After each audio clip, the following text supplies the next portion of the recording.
భారతీయ జనతా పార్టీలో ఉన్నటువంటి సుజనా చౌదరి, సీఎం రమేష్, పురంధేశ్వర్ లాంటి వాళ్ళకి బాబు అంటే ఇష్టమే. కమ్యూనిస్టు రామకృష్ణ గారికి ఇష్టమే. సిపిఎం శ్రీనివాస్ గారికి ఇష్టమే. అట్లాగే కాంగ్రెస్ పార్టీలో ఉన్నటువంటి గిడుగు రుద్రరాజు గారికి ఇష్టమే. రాబోయేటువంటి షర్మిలకి ఇష్టమే చంద్రబాబు గారు అంటే. ఆయన్ని అసలు ద్వేషించే వాళ్ళు ఎవరు?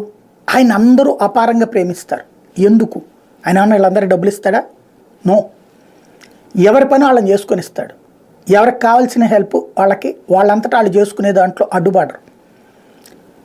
రాజకీయం మొత్తం మాత్రం బాబు గారు చెప్పినట్టే జరగాలి. అది తప్ప మిగతా విషయాల్లో డబ్బులు సంపాదించుకుంటారా, సెటిల్మెంట్లు చేసుకుంటారా, వ్యాపారాలు చేసుకుంటారా, ఏమైనా చేసుకొని. ఇంకొకటి, సమస్య వచ్చినటువంటి సందర్భంలో డబ్బుండి పొలిటికల్గా ఉపయోగపడతారనుకుంటే ఏదో ఒక పార్టీలోకి తీసుకెళ్ళి షెల్టర్ ఇప్పిస్తారు.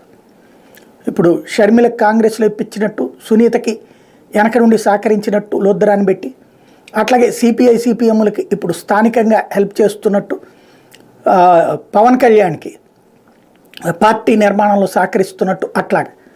కాబట్టి తను ఇండివిజువల్గా కంటే కూడా ఇతర పార్టీలో ఉన్న వాళ్ళ చేత ప్రేమించబడటమే ఆయనలో ఉన్నటువంటి స్పెషాలిటీ.